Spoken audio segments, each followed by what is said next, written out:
Dracula's minions are just rocking out all night long. That's like what they're doing. Like they have this music on speaker, like somebody's playing a guitar. Like that's just I think like I they seen just one of the party. skeletons with a boombox too. Like I'm not Yeah, sure, but I just think I saw that. you get the corner guard just headbanging on his staircase. He's just The they're just sunglasses and going, man. everything. Goes so hard.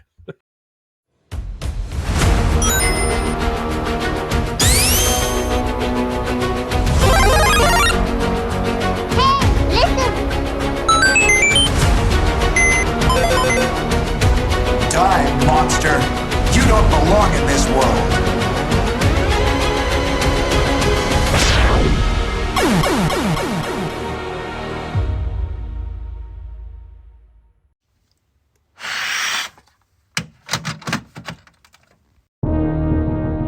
Hey everyone, welcome to the Cable Club. Today we're uploading data from us to you. We're your hosts. I'm Steve. I'm Dan. And I'm Don. And we're the Cable Club. Coming Today, at you from a new platform. Oh boy. Right. Yep, we're running on are we allowed to say it? I know some people do, some people don't. You know what? For all the research we had to put in and all the no answers out there, I'm just gonna say it. We're trying out Riverside today for our podcasting platform. We've been using Discord up until now, and that has had its challenges. Yes, for sure. See how using some big boy recording software goes. Yeah, so anybody that's watching on YouTube, you're going to notice that our layout's a little bit different, and that's due to the Riverside client and its whole user interface. So you'll notice the difference right away. Yeah. Don't get scared. It's okay. Yeah. And who's to say this might, not be the last platform we use. We're still trying out different things, so we'll see how Riverside goes. This is not a deep fake. Speaking of being scared, today we're going to be doing a Colosseum episode, and the two games that we decided from last episode, Super Metroid and Castlevania Symphony of the Night, both almost like horror games in a way. So I'm really excited to get into it, but before we do that, I'm going to pass it off to Dan for Question of the Week. Alrighty. So, question of the week comes from our good friend Hux. He says, how do you feel about the size of the Steam Deck? Everything else being equal, would you be just as happy if it were larger, like the Lenovo Legion Go? Or would you be happy if it were smaller and more portable, maybe roughly the size of a Nintendo Switch Lite? Well, so as you guys know, I do like the portable PCs. I actually do think like the Steam Deck, which I actually have right here, just to show you guys in all its glory. So the Steam Deck, I think it's like perfect size. Like I don't think it's too small or too big. I think the weight's just like, I don't think I'd go any heavier than the Steam Deck. It's definitely decently heavier than the Switch, but it's still not that heavy. Is it as heavy as a Game Gear? I don't know. How big is that thing? I don't know. I'd like to see it fight a Game Gear. They're probably about the same size. Yeah, me too. So you got the Steam Deck is a 7-inch screen. I don't know if you can get the original Steam Deck anymore. I think they've upgraded on the Steam site to the OLED version, which is a bigger screen by 0.4 inches. So you get a little bit of a bigger screen, and like the batteries, like, bigger. I think you get like 3 more hours out of it on average. I also have this one. You guys haven't seen this one yet. What does that put the total like hour time at? So for the original Steam Deck, I think it's like, depending on the content, like, so if you're doing like a heavy game that that's like strong and whatnot, I think it's like 2 to 3 hours, like top of the line game. But so on average, it's like anywhere between 2 to 8 hours. On the OLED version, you get 3 to 12 hours, content depending. But I also have this guy here, which is the ROG Ally. You bought that too, you animal. I've had this for a while. I've actually been thinking about getting that one as opposed to the deck. All right, I'm going to go ahead and keep this discussion going then. Which do you prefer out of the two? All right, well, so it's kind of tough because it's like I don't like really like for like emulation purposes, I get nervous with that kind of stuff. So like I don't like try and like, mess with the inside settings cuz I don't want to like brick my system. But as far as like saying if you want to go like an emulation route, they're both very good. I know like the Steam Deck has like a program called like MU Deck. Um so basically like that'll just carry you through everything and you can get like anything you want, like, Nintendo to GameCube to I think up to Wii, everything. On the ROG Ally, it's actually Windows based. The Steam Deck is not. It's Linux based. So like if you're familiar with like Windows, it's basically like a computer. So if if you just go in and like basically use it as like an everyday computer, you can work around it just fine. So I actually, for like emulation purposes, I use the ROG Ally just for the sake because it's just easy. It's just a basically portable computer. The Steam Deck is too, but it's Linux. So if you're not used to Linux, you might have a problem. If you're not too familiar with that one. But it has its own interface, I think, right? So you could get like, I mean, Steam has a, geez, what do you call it? Uh, RetroArch. yeah, Yeah, yeah. But like I Kind said, of a watered down version of it, but it does have it. right, and you can get it to work like through like Linux, like operating system and all that. But it's just, if you're not used to it, it can be a little confusing. So when it comes to that type of stuff, I'm just going to go for the easier route, which is the ROGL, like, because I'm used to Windows. I just know how it works. hmm But I don't know. I think the screen sizes are fine on both of them. They're both 7-inch screens. They're both pretty light. They're not as light as a Switch Lite or a regular Switch. They're a tad bit heavier, but they're also stronger. A lot well, stronger. seven Yeah, inches is pretty average. Yeah, they're stronger and like you can play whatever the heck you want on them. Not just Nintendo games. So, yeah, I mean, they can get pretty pricey depending on like how heavy you get into like the specs and like, the size of the drive on it. But I think like if you go for like middle of the pack, you can probably get it for like $500-$600 for either or. Which it is a little pricey for, like a, handheld gaming system, but um at the end of the day, it's probably going to last you a while. It's you can play everything, so there's no reason to like not have it if you want it. Right. Hmm. Yeah, no, I think this is the year I'm probably going to jump on a handheld PC, and the ROG Ally seems especially appealing to me. You know Let me what? ask you Like, this: is the D-pad Hadoukenable? the ROG Ally, I think is better. Like, let me see if I can give you a close up. So, the ROG Ally, how you see how they're like all interconnected? Yeah, see Like, that always worries me because that can go a couple different ways. Like that's either really good or, want to throw it through my window. but I think those are better if you're going for like fighting game inputs, and then the Steam Deck is not like that. You know what I'm saying? It doesn't have like those middle parts in there. It's just like up, down, left, right. Yeah, but sometimes those are deceiving. Sometimes you can still Yeah, throw a consistent I do have this my Shoryuken Switch off down that. here too, just in case people want to see it because we were talking about it. But I have the Hori game things on there, the Joy Cons. Yeah, third party Joy Cons I feel like are like a must.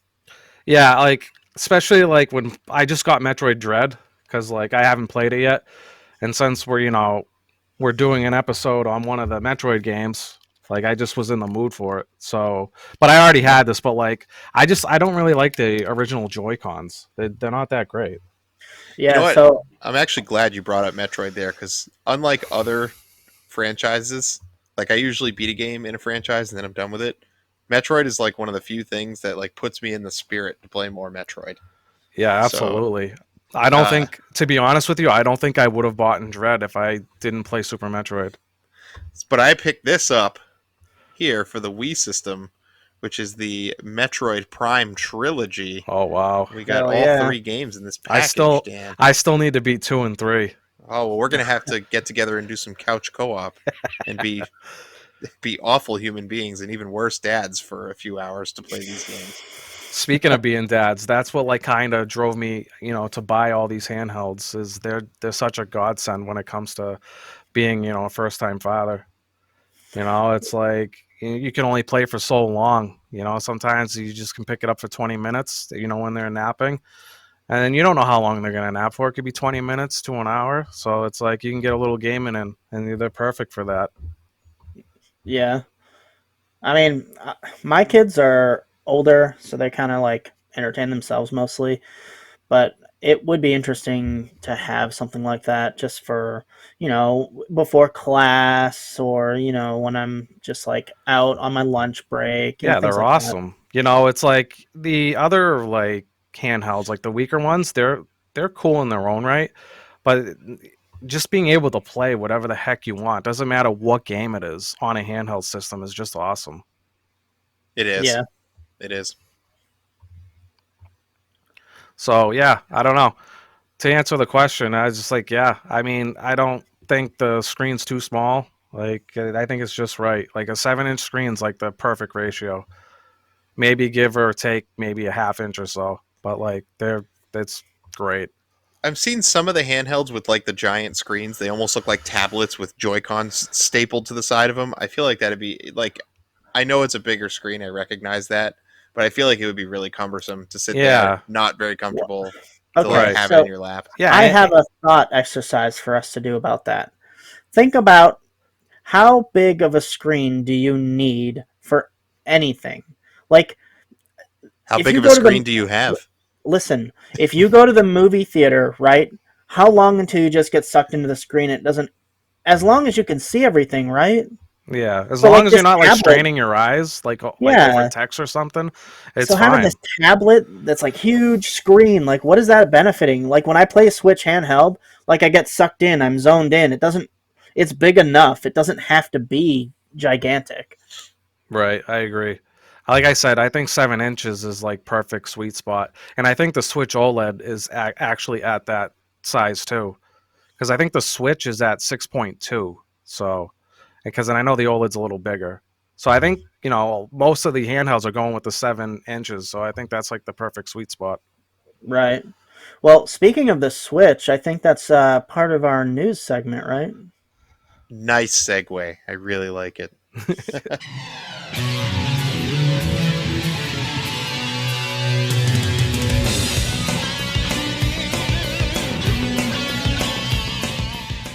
All right. So our first bit of gaming news, I guess Steve kind of mentioned it a little bit. I wanted to look at a few of the Switch 2 rumors starting to turn into a little bit more credible articles, right? So I read an article from GameSpot, and the author was suggesting that maybe there's some talk among some Nintendo higher ups about sales trends that look promising for the Switch 2. So he was kind of making the argument that when a new Nintendo system comes out, there is actually a dip in sales. And obviously not on the new console. People buy those, but all the games that people were buying just completely fall off a cliff because no one ends up buying games for the for the old system, and I guess that actually translates into lower sales. But Interesting. that sounds like it should be a great way to make a backwards compatible system, right? Because Yeah, then no, they can if buy I've ever them. heard a corporate argument for a backwards compatible system, I'd say that it's that. Yeah, That Right? makes a So lot of absolutely. sense. that really gets me excited because I'll tell you what, if this thing is backwards compatible, I will be there on day one. Yeah, it, Me it too. has to be. I mean, come on. It's called the Switch too. Like, why wouldn't it be? But also, this author pointed out that what's changed in the last 7 years since the Switch launched was that Nintendo now has, this online account that is just your Nintendo online account that did not exist before. Each system had its own unique online account, right? So this might and supposedly Nintendo did this to ease transitions from system to system. So that might translate into when you get your new system, you can use your Nintendo Online membership to play all of the games that they archived up there. You know, all the N64, SNES, and etc. games up there, and maybe they'll continue to build that library out, which I think is pretty neat.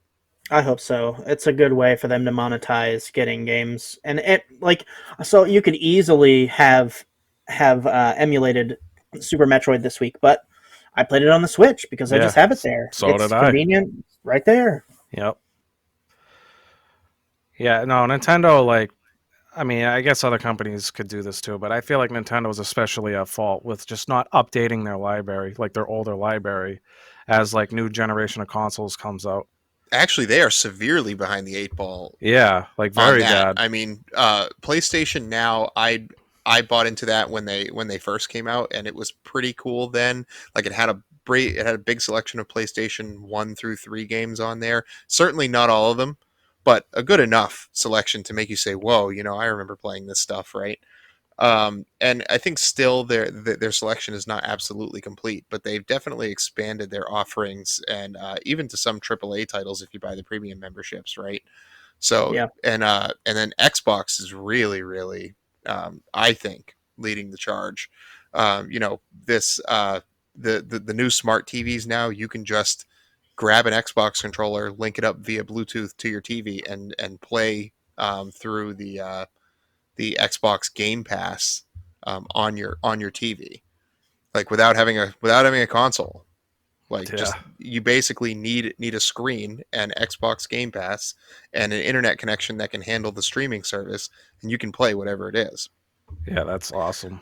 I mean, and on top of that, I know we've talked about it before, but your Xbox 360 games are still compatible with the Xbox Series X, right? So they've really, really done a good job with preservation and really want you to have and own these games, right? And yeah, and the PS5 can play any PS4 games. It's yeah, backwards compatible. Yeah, but that's how it not should be. PlayStation 3 and not PlayStation 2, even though Yeah, it's, you know, a disk drive. It's Yeah, well, the problem was I think PlayStation 1 and 2 used a special kind of disc reader, and so the only real way that they could do it is install two disc readers, and that becomes a lot more expensive. yeah, and you know, I think you could make the same argument for Nintendo, right? When have they ever stuck with the same type of cartridge or apparatus, really, I know. It's like it's to always something plug into different. your system? You know, and I think it's kind of intentional, so they can kind of not be backwards compatible beyond a couple of generations, right? I always Um, thought the GameCube was pretty neat with like the miniature discs. Well, the You know? Wii could play it. yep, yep, and the Wii U can play Wii, but not GameCube, right? So there is this backwards compatibility, but it tends to only span a single generation with some of these companies. Yeah, I Whereas, don't know. I kept trying to put NES games in my SNES. You know, it's super. It should be able to do it, but it just didn't work. it's the biggest travesty back then, Yeah, you should have been able to put two NESs in there. You know? especially because, you know, parents back then did not understand that you're like, Dad, can I have a Super Nintendo? You already got Nintendo. Dad, We have Dad, it's a we have Super Sega. Nintendo. He goes, we have Super Nintendo at home, and it's an NES. Oh boy. It doesn't even play the games you have. What's so super about it? Yeah, the joys of playing a game when your parents didn't have anything to do with that when they grew up. Dude, Oh, my it's totally parents, over. It's totally Yeah. over. for Easter one year, my parents, they brought out our baskets, and each basket had an Xbox controller.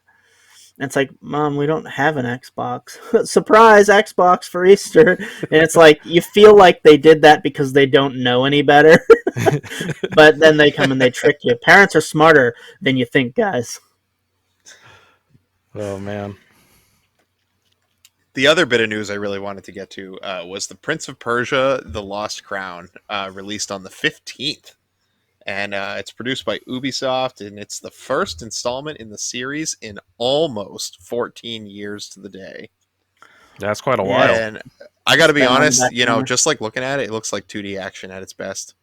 So Yeah, it looked really good. do we know if Yeah. it's like what is it? Is it like a Metroidvania? Is it stage based? Do we know much about it? I heard it was a Metroidvania, but I'm not sure. I think it's a Don't quote me on it. Metroidvania. I think the series traditionally is, right? You get places by by getting different time powers. Yeah, Yeah. it's like the original Metroidvania, right? Like the first Prince of Persia was like it's a dungeon crawler, and I don't know if it's level based, but the levels are really long, and like it's very similar to that. Yeah, the one I played the most was, I think, It was on. the second one or something, where called Warrior Within. I'm talking about the one on the computer Yeah, from I like know the which one you're 80s. talking about, like the ancient one. Yeah. Yeah, the one that had like PS1 graphics. Boy, that's a thought. We give games the moniker ancient. Yeah. Well, Yeah, it's I guess I don't know what it is, like the reboot, or like I don't know what Sands of Time is. I don't know that's if the that. reboot.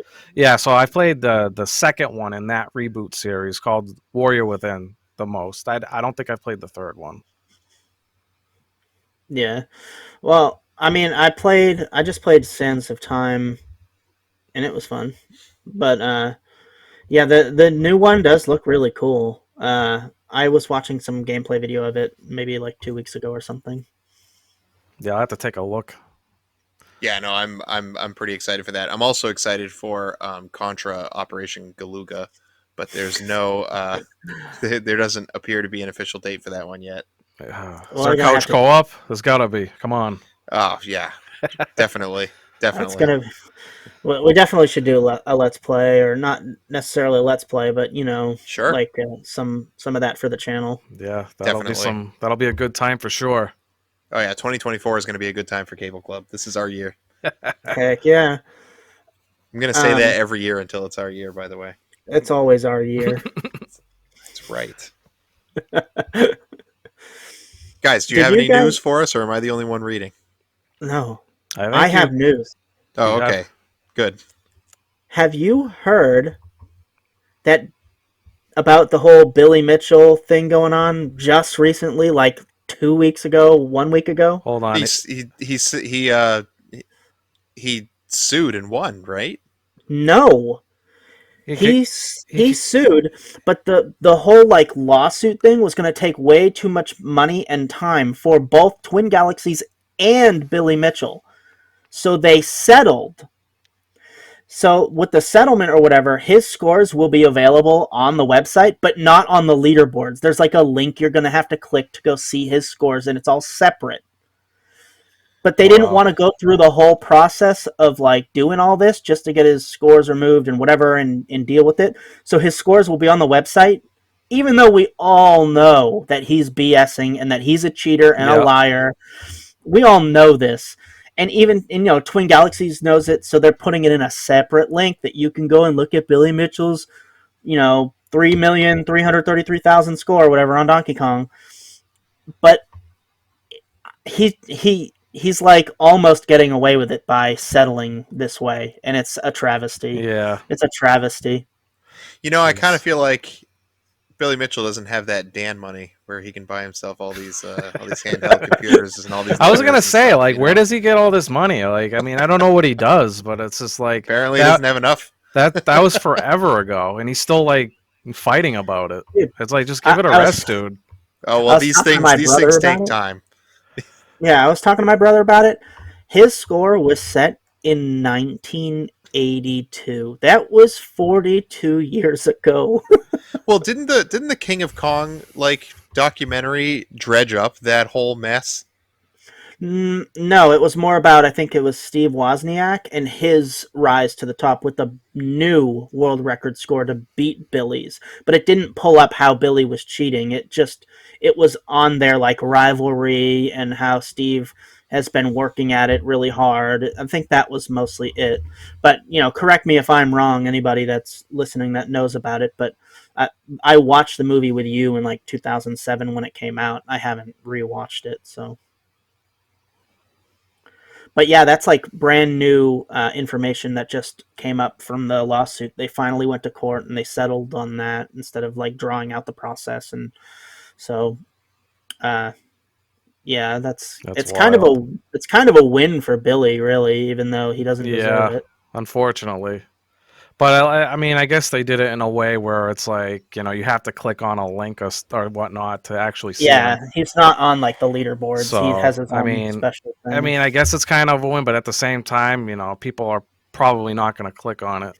if they know the story. Anyways, I mean, I Yeah, feel like it's so petty. I mean, this was what 40, like you said, 42 years ago. It's like give it a rest. yeah. Well, Bad publicity is still publicity, guys. One of you guys got to do something awful for us to get famous. here's some bad publicity. My brother and I were talking about him. We kept calling him Millie Bitchel. That reminds me of Double Dragon, of like the typo in their name. Bimmy, Yeah, Bimmy and Jim. Bimmy and Jimmy. Oh boy! Congratulations, you win. It's good.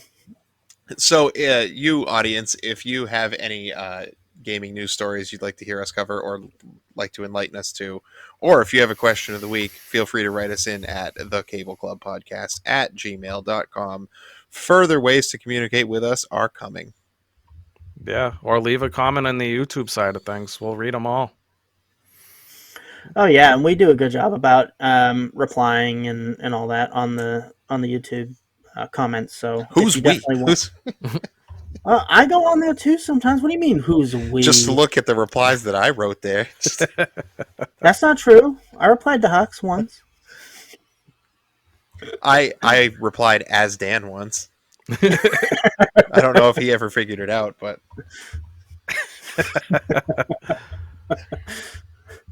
That's plagiarism. Good times. I don't Plagiarism, think what's that? that's what it is. I think it's identity theft. Yeah. But, yeah. Is there a special word for that? I don't know. I can't think There's of something one. very special about it. All right, fellas, I'm super excited to get into the Metroid versus the Vania here. So, are you guys ready to jump into this Colosseum? Absolutely.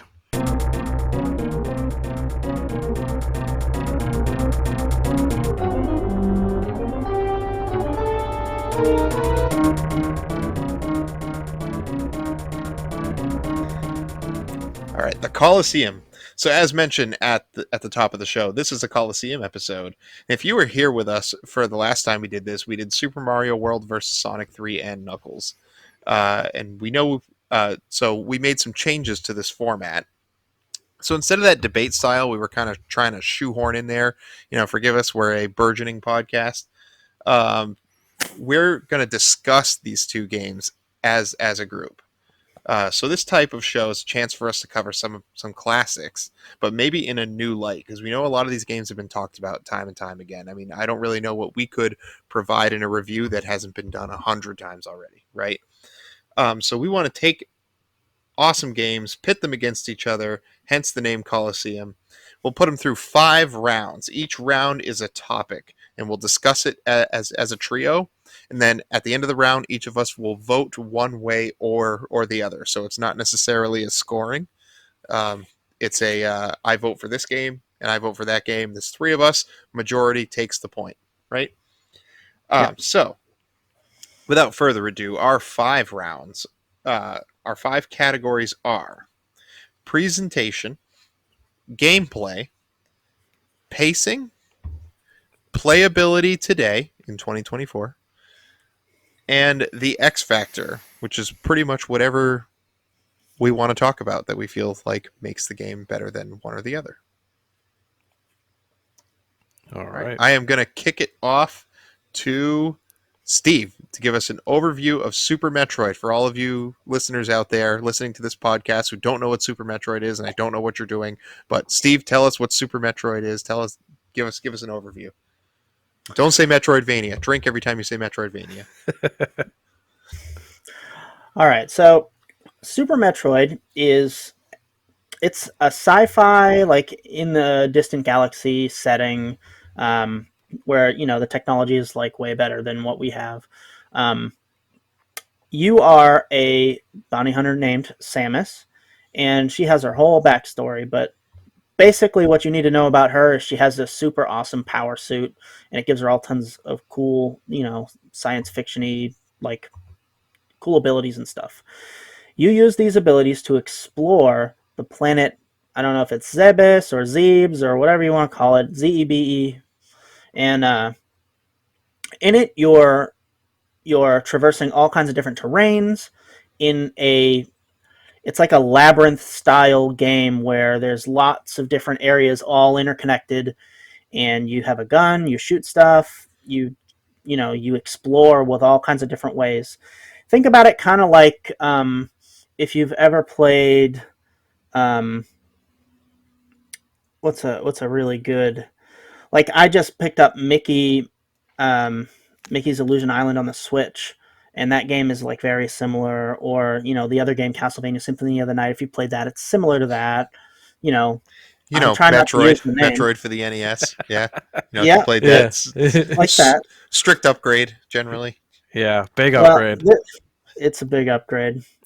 This is the third game in the series, and it does like everything that its predecessors did. Just magnified. It's super, and Super good. it's super. It's a lot of exploring and platforming, and there's some puzzle solving. Shooting enemies. Some It's light mining sim, I'd say. It's basically Minecraft. Yeah, I mean, you do a lot of digging.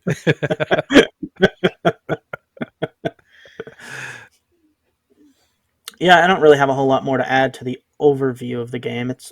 It's a platforming, action, adventure, exploration, sci-fi game. Released in 1993? Four. 94. Okay. Yep. Yeah, Yep. 94. It was right at the end of the Super Nintendo's life. Yeah, so it capitalized on everything that was good on the SNES. Perfection of the art, boys. Yeah. Perfection of the Master art. class. Mm-hmm. All right, Dan. What is Castlevania Symphony of the Night? All right. So, a little bit of a backstory about Castlevania. So, it's about Dracula and this clan of Belmonts, which are vampire hunters or killers. So basically, you got Dracula, who's his wife, I think was human, but basically like they burnt her at the stake because they were seeing each other, and the human race or whatever basically burnt her at the stake and said she's a witch, and then It's a witch. so Dracula is on this like never-ending rage of like just trying to end all humanity just because of what they did to his wife. So then this is what formed the Belmont clan, which they basically have like special powers and whatnot to actually face Dracula. They're like basically like superhumans, pretty much, with a little bit of magic imbued in them. But in this game, you actually don't play as a Belmont, surprisingly. You actually play as his son. Not for very long, no. Yeah, I mean, you do play as a Belmont for like, I don't know, what is it, like 5 minutes? But Hydro Storm. But that's just a little backstory of like the previous game to bridge you into Symphony of the Night. But you actually play as his son, Alucard, which he's actually a good guy, and he wants to stop his father because he's like his mother. His mother taught him not to hate and don't hate humans and whatnot. So basically, you go into this castle, which is can change forms. Every time when Dracula rises, it's not the same every time, which I think is pretty neat. But you got all these like hidden like corridors, secrets. It's all connectable and whatnot. And you can find upgrades. You can also like get stronger. Like there's like a EXP system, so you can get stronger. Obviously, there's damage numbers. So if you're into like the RPG element of like that style of game, I think it's more up your alley. But yeah, you can get equipment. You can get spells.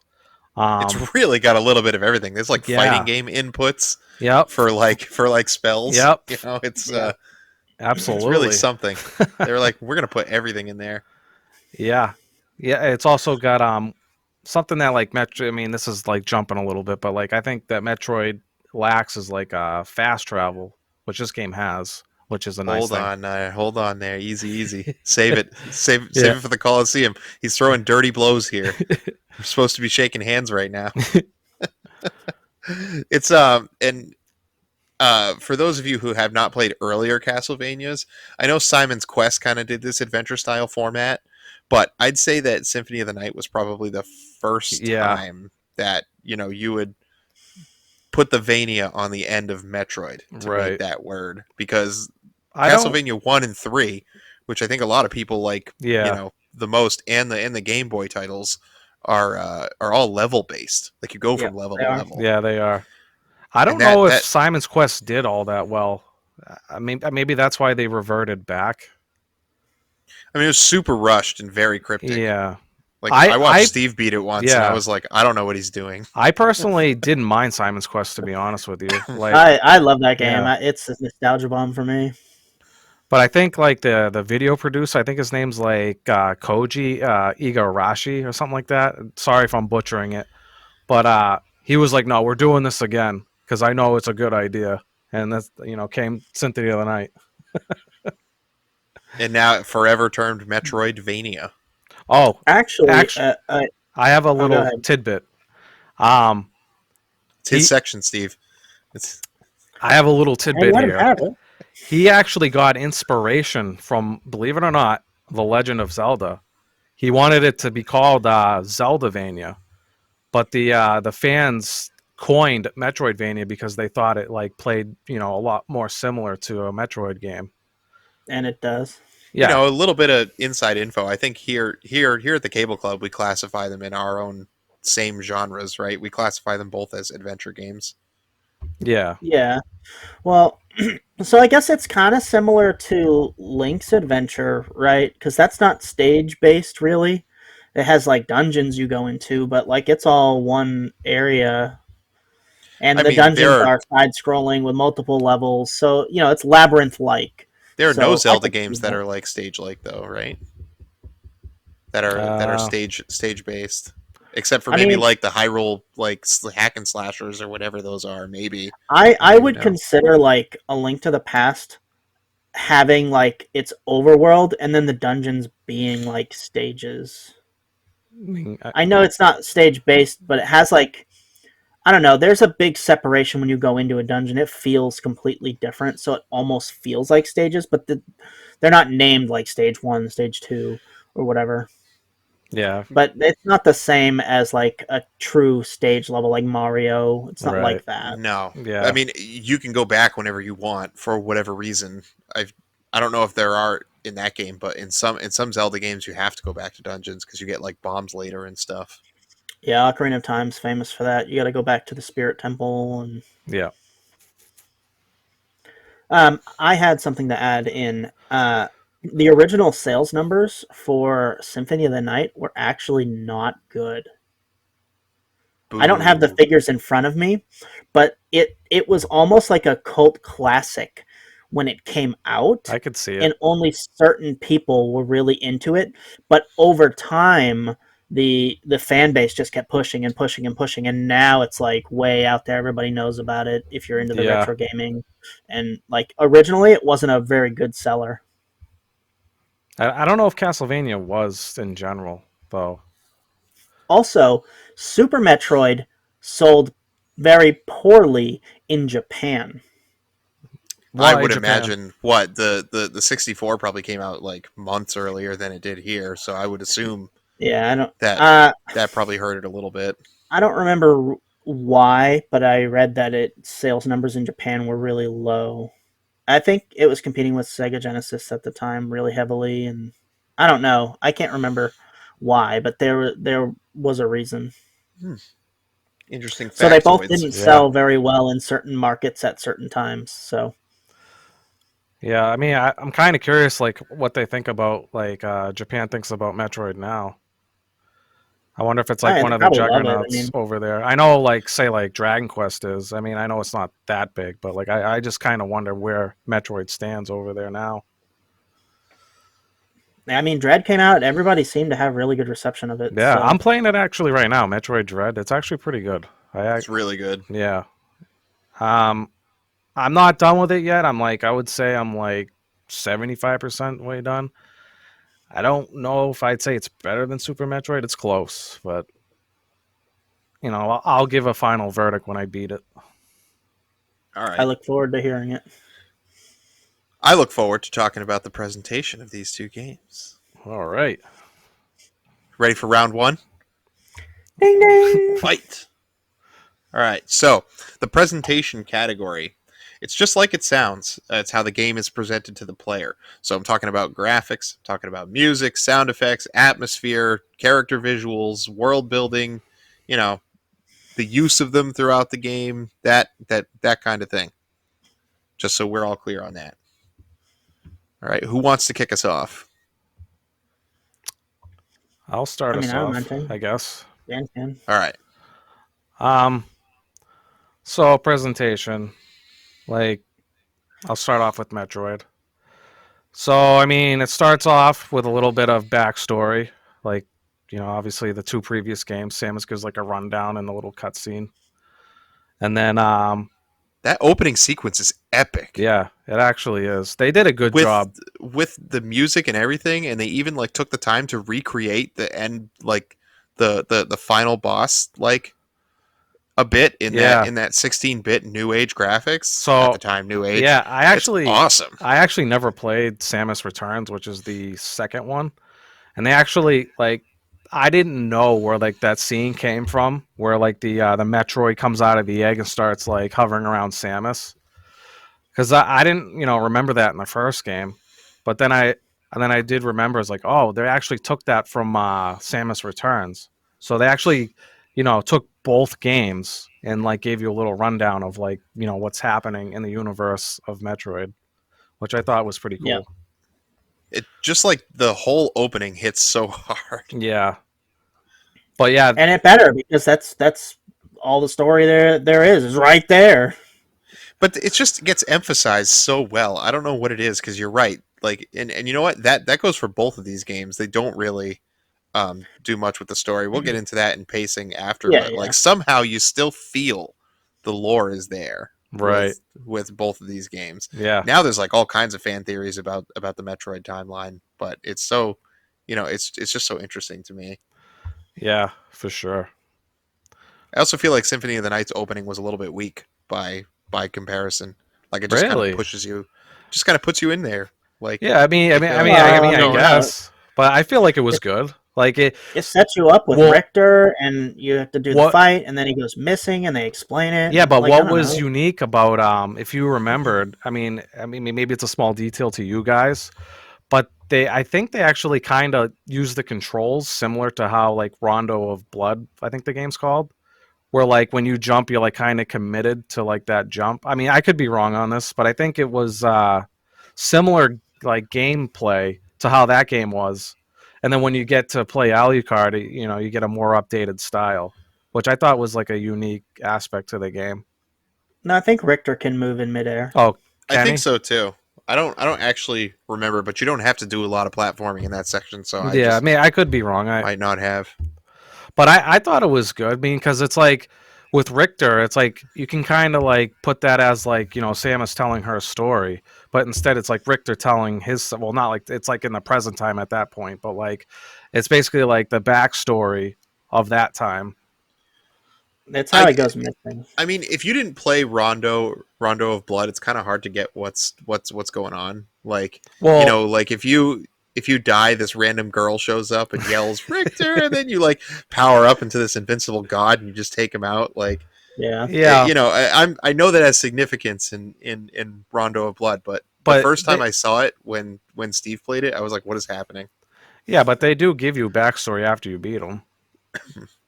Let's get back to presentation. Where this is kind of like a pacing thing. Yep. You're right. All right, so like immediately, like when you get down into like the gameplay, like when you go down in that like that space colony to get the Metroid that escaped. Samus looks great. Yeah, definitely. So like the graphics on the SNES for this game is actually really good. It looks like a modern indie game pixel. Yeah, art. It really does. And That title screen looks amazing. like just when you look at Samus like for the first time, and then like you can see like like her like moving, like breathing, like the animation of her breathing is phenomenal. Yeah, it is. And I'd say the music in Metroid really like it kind of serves a different purpose. Like there are some really legit good songs in the Metroid series, but most of it I'd say is like ambient, and makes you gives you that feeling of isolation, you Yeah. know. So I want to like go to the music for a little bit. So when you actually land on Zebes, like Samus has actually been here before, but like when you're like running around like for the first time in a while, like the sound of like is so desolate. Like she's been here before, and like everything's been like destroyed and She's been here destroying everything yeah, like before. everything's dead. Everything like you go down to like where Mother Brain used to be, like all the glass is shattered, and then you got like this like eerie, like desolate sounding music in the background. Like it's just Yeah. been like that for a while. But then you get the I think it's what Like the morph ball, and then like everything comes online. Like I think the space pirates like see you grab it, and then they come out and try to attack you after. Yeah, those eyes look whoopsies. at you. I did not know what that was. I thought I was supposed to do something with that, so I kept going back and forth in it. Like am I supposed to do something here? But Yeah, I mean, as far as the music goes, like it was really ambient. Like the boss music was really good, and Brinstar's music was really good. But other than those tracks, like a lot of that, it was like slow noise, ambience, and so like for me, it fit well, but it still left me kind of wanting on that subject. Like it fits, but I want to get pumped up when I'm running around shooting everything. You know what I mean? so Symphony of the Night, I feel like does some of that ambient stuff, but it oscillates between that ambience, hopelessness type of thing to like Dracula's minions are just rocking out all night long. That's like what they're doing. Like they have this music on speaker, like somebody's playing a guitar. Like that's just I think I like they see one just of the party. skeletons with a boombox too. Like I'm not Yeah, sure, but I think I just saw that. you get the corner guard just headbanging on his staircase. He's just The they're just sunglasses and going, man. everything. Goes so Although hard.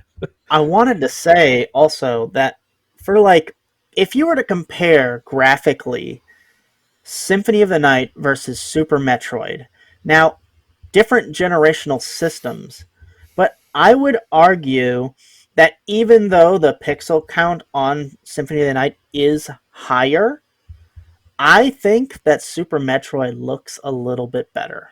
I kind of share that opinion. Alucard has no face. Yeah. Yeah. I mean, I feel like as like, the character that you're playing, Metroid definitely or Samus is definitely better, like graphic wise. But if you actually like look at the details and stuff of like the ground and the background and all that stuff, you can definitely tell that Cynthia Knight has better graphics because I actually did look into that. But like sprite wise, like the character that you're playing, it definitely goes to Samus. But I think everything else, Cynthia Knight wins. But Alucard's walk cycle is smooth as butter, boys. Well, that too, and He it's like when glides you, all over the yeah, and then place. like when you turn direction, like you said, he like does this like little glide animation. Yeah, It no, does. that I think that game runs at like 60 FPS, and they use all 60 of those frames for that run cycle, man.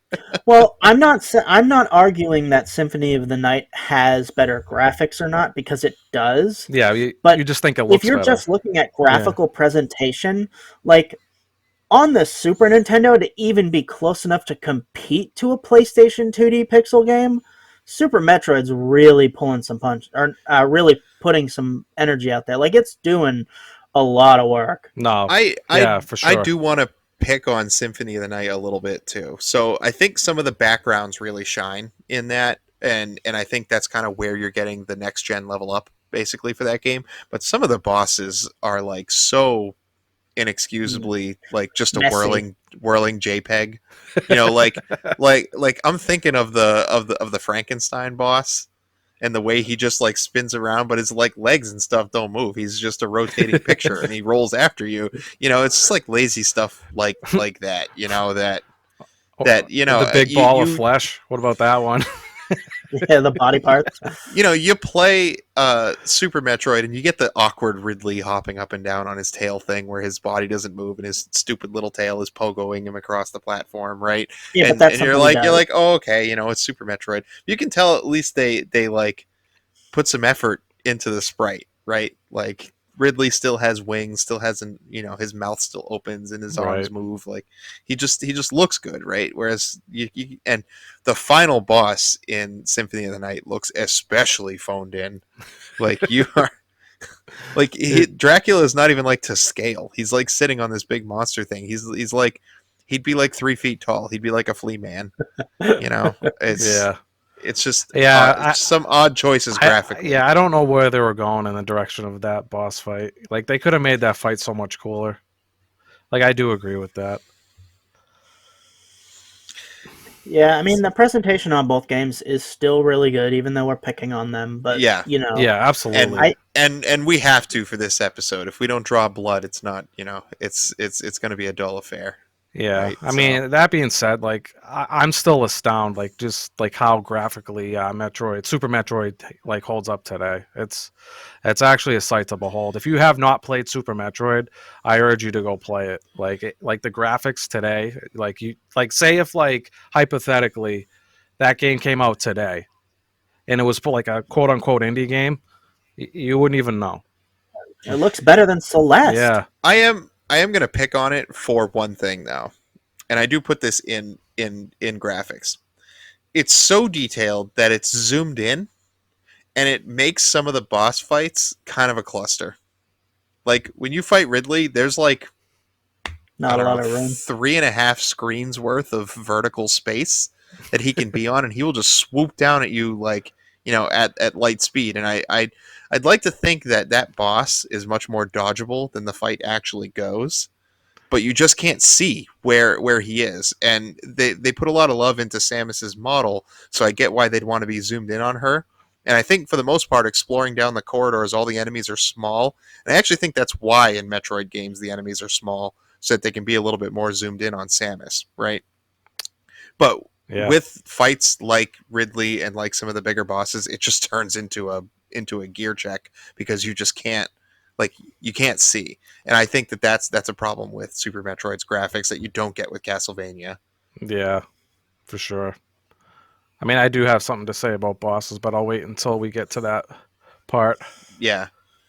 So I think for me, for my money in presentation, I'm probably still going to give it to Super Metroid, very very barely, because the music in Castlevania is totally awesome, and you don't have that frustrating boss thing that I was just talking about.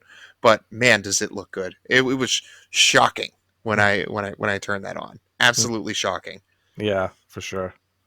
So Super Metroid for me. What about you guys? Well, for me, like you, Don, it was very close. It could have gone either way, but I actually edged it in Cynthia Knight's favor because I truly love the music in that game. I love the atmosphere. I love the gothic look.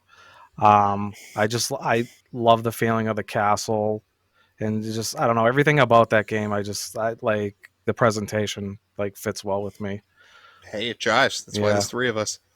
But Yeah. yeah, it was very close because I like even today, like Metroid is like graphically is astounding.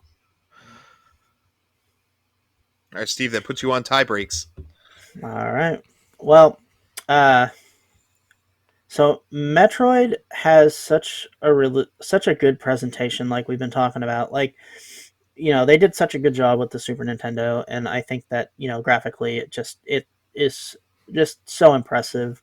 Um, but because it falls so short for me on music in that title, I ended up just barely giving it to Symphony of the Night because you know, its presentation is like it's also really smooth, it's very colorful.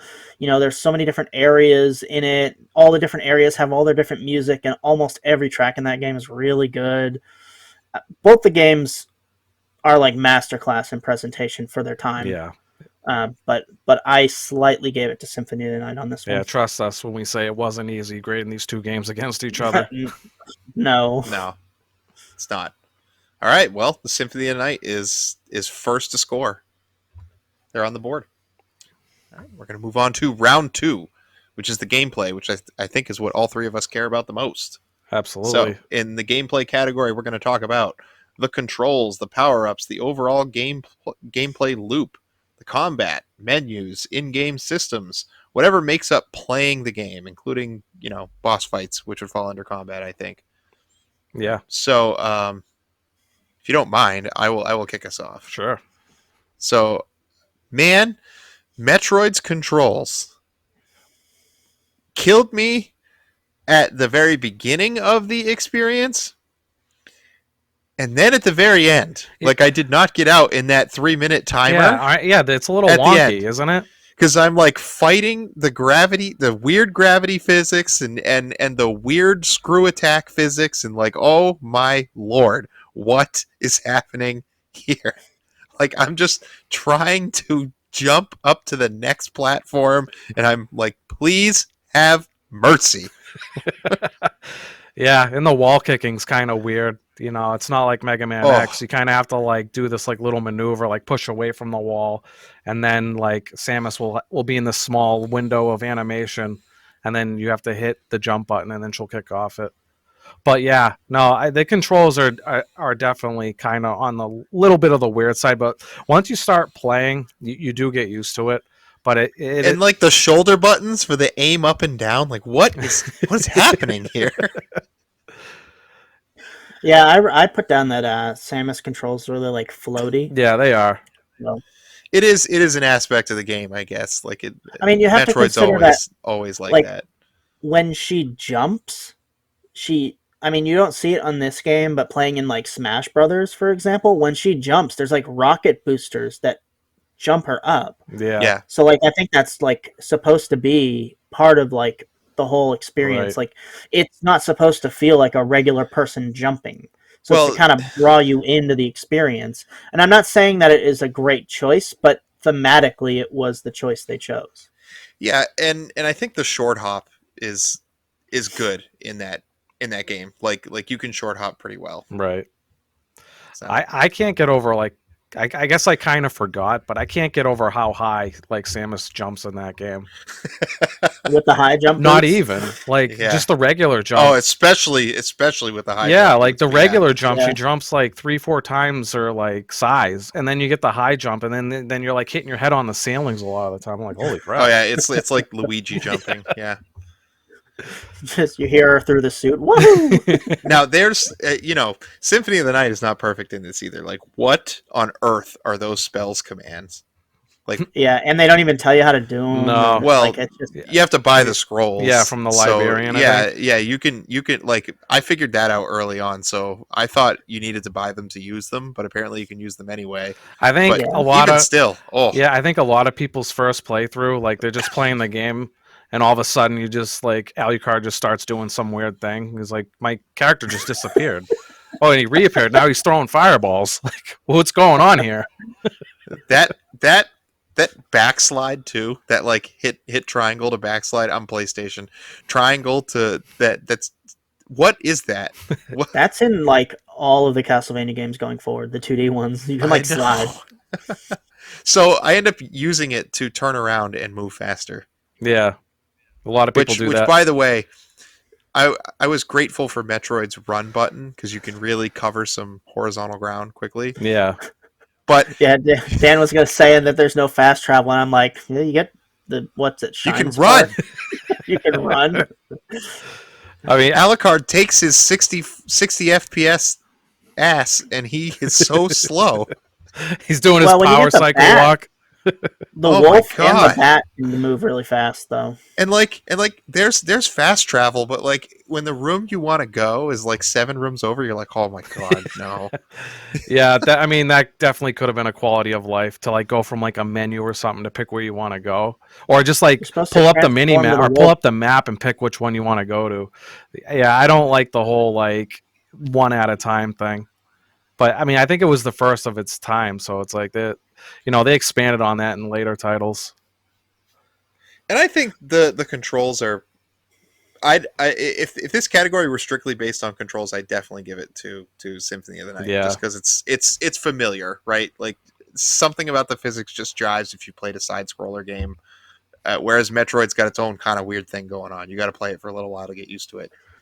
Yeah, but that kind of it's not the greatest feeling in my opinion, but it sets it apart from other games. Like it's part of that experience that I was talking about earlier. Like you're in a Metroid game when you're playing as Samus. It just feels different, and it's a credit to the originality of the controls. I mean, love it or hate it, it's part of Metroid. And Yep. if it was that bad, then it wouldn't do as well as it does. Yeah. Like, for example, like when you get like the space jump or whatever, I automatically know that like there's a timing to it. It's not like you can like spam the jump button because then she won't move anywhere. But like Steve was saying, like because it's like her own game and people know how Metroid is. I just know that like you kind of have to like do like a rhythm with it when it comes to like jumping multiple times. Yeah, bomb jumps. Yep, and bomb jumps too. Yep. So one of the things that I wanted to point out as far as like the gameplay goes is I really, really like the exploration in Super Metroid. Like the reason that I Me too. the reason that I like it so much is because the upgrades are always good. If you go back and play another part of the levels as Alucard and you find something you didn't see the first time, it's probably outdated. It's probably garbage. And Yeah. furthermore, when you first go through, all right, so yeah, I'm actually really glad you brought this up because I'm a first time Symphony of the Night player, right? And I ran around with that garbage short sword for a really long time, and I Yikes. came across a weapon really really early on. I think it was called like Tire Fing or something like that. And I'm like, oh my god, it's a sword with a name, and you Tearful. equip it, and it gives you minus 30 strength, Yeah, and I know what you sword you're get it. talking about. Yeah. It's like the fourth sword that you get, and you're like, oh, surely this must be a pretty like why just some really odd equipment choices Yeah. that were made. Yeah, there's some random items in the game that I don't know why exist. Like, for example, like the red rust sword. Like, I think it's like the second sword that you get, and then sometimes it's like your sword won't come out when you hit the attack button. The secret boots that make you a couple of pixels taller, which they do, by the way. I put myself in a hallway and equipped and unequipped them so I could visually see whether or not Alucard did get taller. But The description is they make you taller. and whoever wrote the description on these items, I feel like they were trying to make the most boring descriptions they possibly could. You like pick up the sword, it's like Falchion, and they're like, it's a French blade. Yeah. Yeah, sorry, be like, it's your average French blade. Yeah. Just to make you feel worse about finding it. You're like, dude, I worked for that. I broke open a wall for that. Like, why are you giving me this? It's like, You try breaking down a wall without a sledgehammer using a sword. I mean, Like- this sword doesn't exist, but like for an example of like Don was saying, it's like you could have a sword called like the Chaos Bringer, and then you go in like to the description, it's just regular broadsword. Really what it is Alucard's getting real imaginative about naming his weapons. Yeah, I suppose so. And then, like, So- you know, the thing about the Metroid upgrades is that you always, like, you're taking Samus and you're just building the suit. Everything you pick up makes you a little and sometimes a lot more stronger, right? And, like, it's always equipped. You just get a better beam, then you staple another beam onto it, Well, and you staple another beam is it onto always it. equipped though? Because I don't know. She's always losing it in every game. Oh, she's equipped. Very equipped. Yeah. So I wanted to point out something about the equipment as well. Like a lot of the times when you're putting on equipment in Symphony of the Night, it feels like you're just picking whatever has the better strength or like, That's what I whatever did. increases your stats. And it's really just kind of like a way to add items in instead of just making the level up system better. Like I could see different weapon types being cool, but that's what sub weapons are for. My issue with the equipment system is in Symphony of the Night is most of the time the equipment doesn't matter. It just boosts your stats, which they could have done through level ups anyway. So it feels almost like extra padding most of the Yeah, I time. feel like Not they all of could the have added time. more like weapon types. There's like way too many like swords and like daggers and stuff like that. Well, even like the staves, they do the same exact thing as swords, like animation wise. Yeah. Yeah, and like I played through Aria of Sorrow like not too long before playing this game, and that again was one of my early Castlevania experiences. So there's a few different weapon types in that. Like there's a gun, there's the broadsword that swings like from Yeah. vertical space. There's the Alucard swingy type sword. There's a whip, Yeah, and you get like right? the I two-handed swords too, where it's like an overarching, like it starts from behind and then goes all the way in yeah. front. Like, Yeah, but and I kind of expected that in this game, but no, there really isn't. Yeah, you're absolutely right, Dan. Like all the weapons kind of function the same yeah, way. even the two-handed weapons are like the same animation as like the swords. I mean, You just don't use the Except a little two-handed yeah. slower. weapons. That's all. You just don't use them. I learned that early on. I mean, you got like some unique weapons, but they are very far and few in between, and you might not even like run into it because it's like some could just drop from an enemy that you never might see in your playthrough.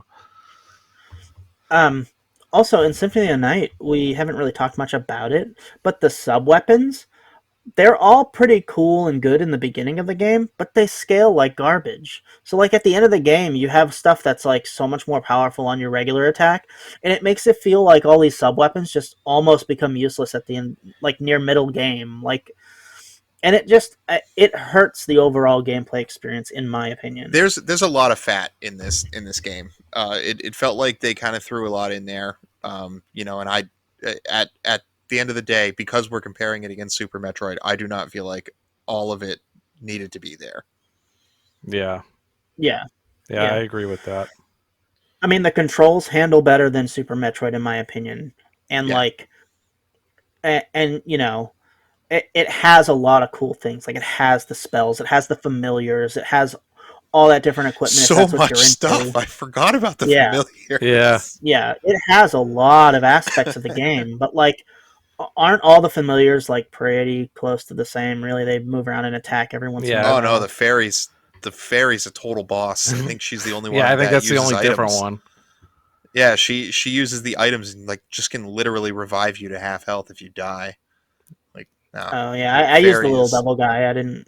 yeah. So Yeah.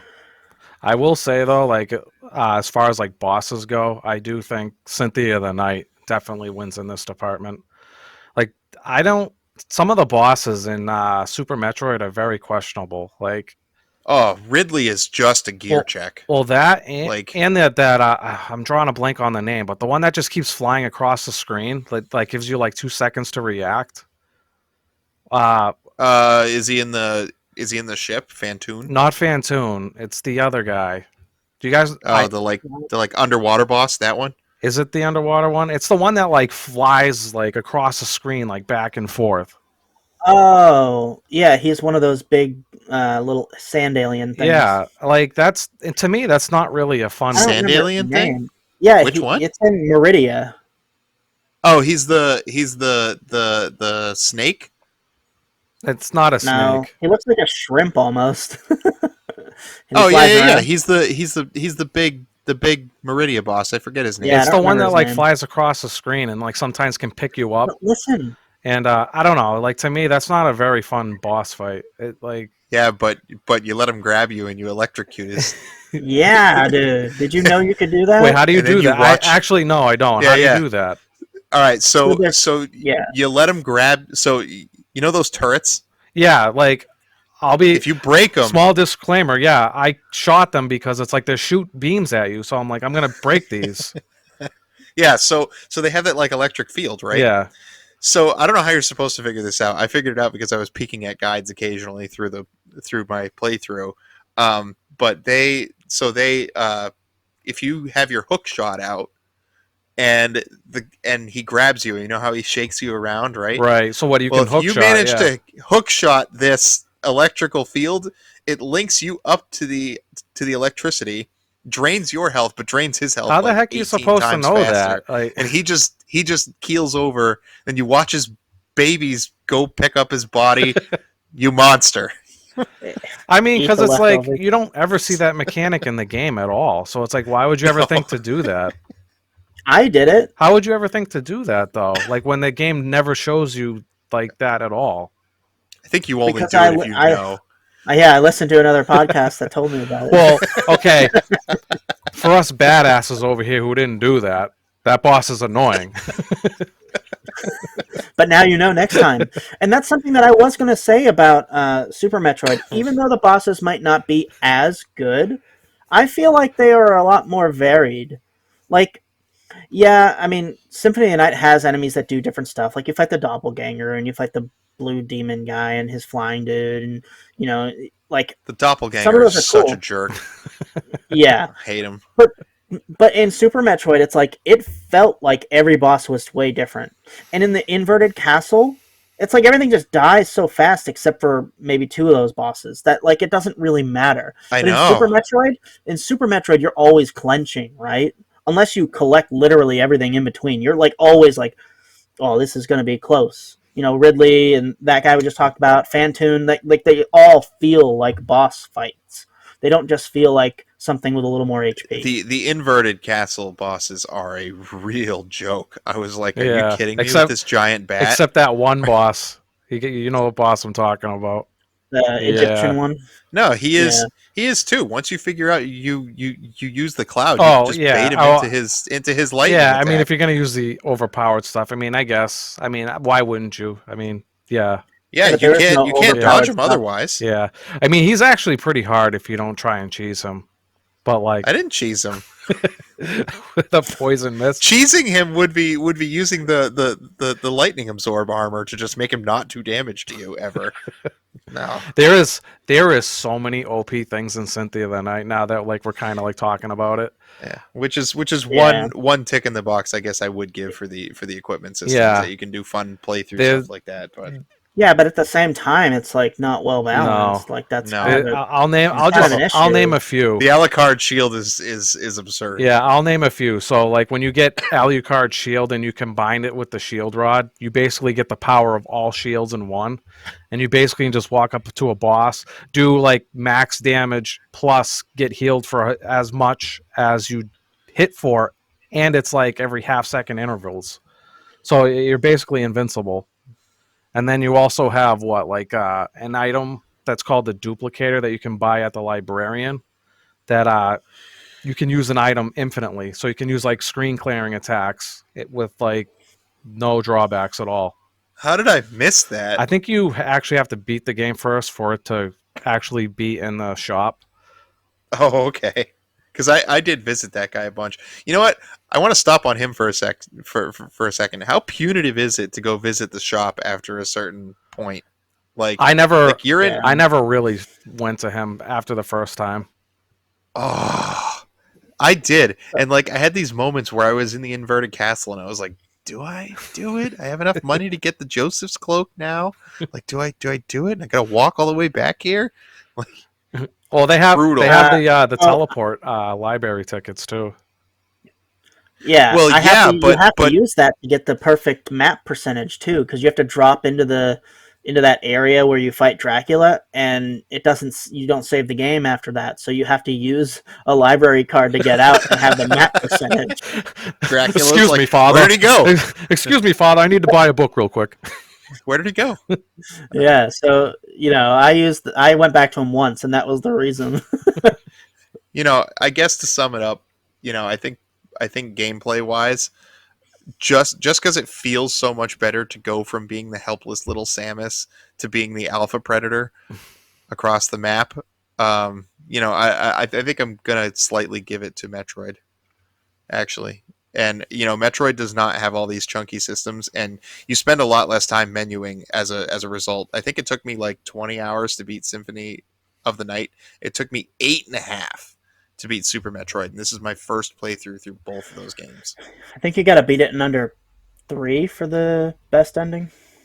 I feel like I probably could if I played it a couple more times. Oh yeah, Yeah, you would. Once you got familiar with it, you would. What about you, Dan?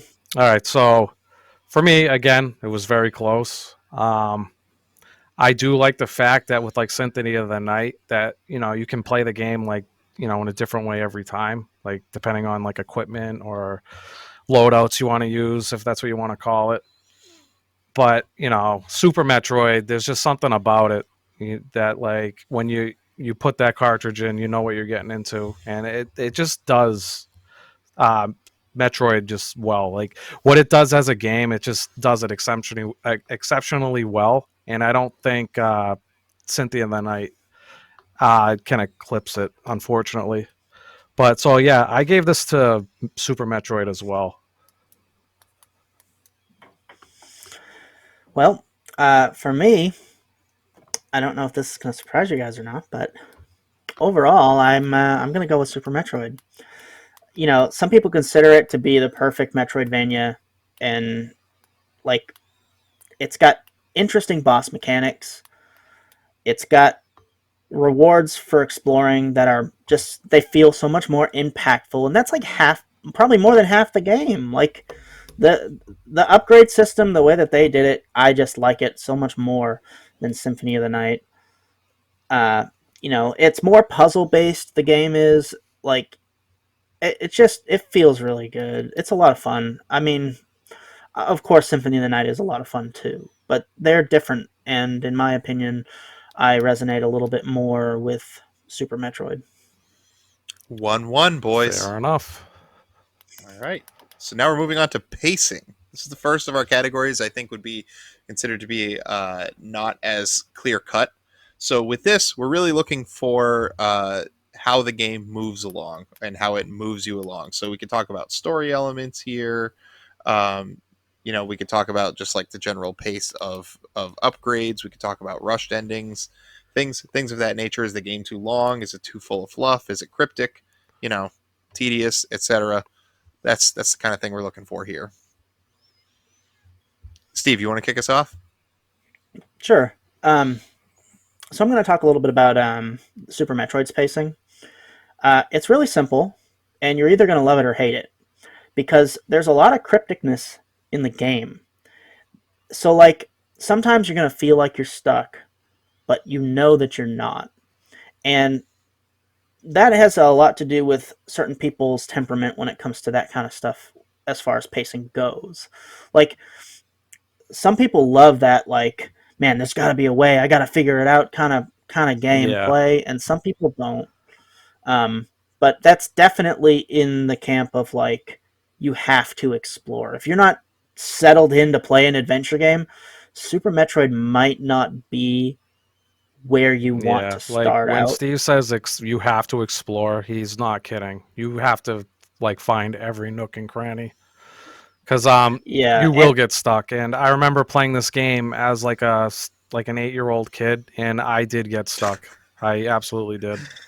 It definitely would have frustrated eight-year-old me, but I do feel like the game does a good job teaching you its logic, right? Like once you encounter the first time you're stuck and you realize the answer is to carpet bomb, like, you just walk around doing that stuff, like for the most part, and you get heavily rewarded for it in both progression, but also in like upgrades and crap that you wouldn't normally have found.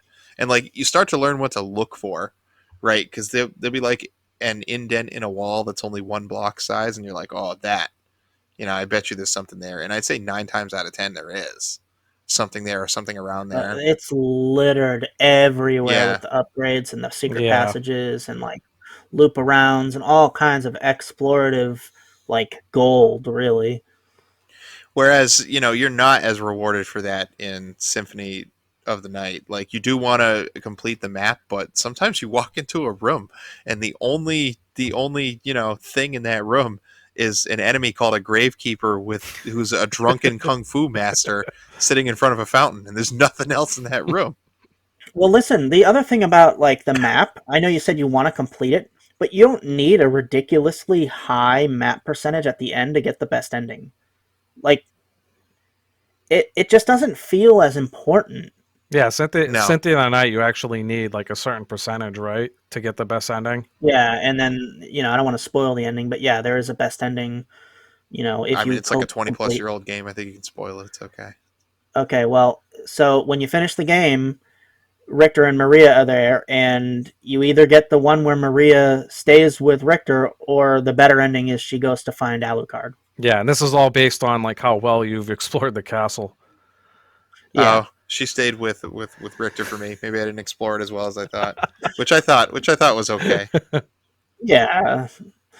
Um, I actually wouldn't have known. Yeah, I mean, you're not missing much. Also, I wanted to point out that with the whole like explorative like narrative that you have in Super Metroid, like when you feel stuck, it almost puts a little bit of that like dread into you, like you are in this place isolated from all human contact. Everything is an enemy, everything is dangerous. It and when you're stuck, like what's worse than being stuck like in a place where you feel is a hostile environment and you don't know where to go. It just fits that whole like category of game so well. They did such a good job. And you basically have to forage for things like health. Like if you run low on health, you got to find one of those like pipes that Yeah, like infinite insects come out of to like heal your like suck them dry for energy basically. Because there are spots that heal you, but I feel like there's only like 3 or 4 of them in the whole game.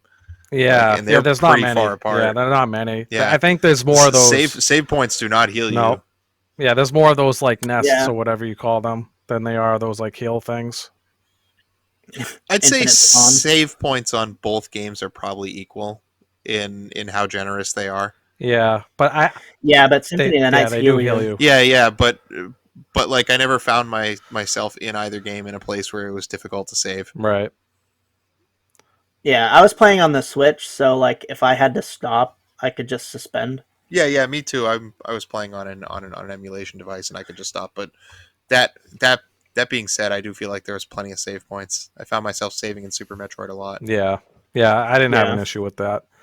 I just wish, I guess like Super Metroid was like kind of like the first of its kind. Well, starting to be. I mean, I know like Metroid on the NES was first, but the map is still kind of bare bones considering. So when you do get stuck, the map can help like if it's like clear that you've missed a spot, but the map doesn't show any doors or what's the like locked doors or stuff like that. So it's hard to tell if you ran past a door that you previously couldn't open unless you made like a mental note of it. So Right. yeah, that I do feel, and I'm not faulting Super Metroid for this because it's like, the map was still kind of in its infancy back then. But that's where like Symphony of the Night actually added doors and stuff. So it's like when you got lost or stuck, you kind of, there's a door. Yeah, you're like, That, there's a door over there. yeah, which Super Metroid was kind of cryptic on at times.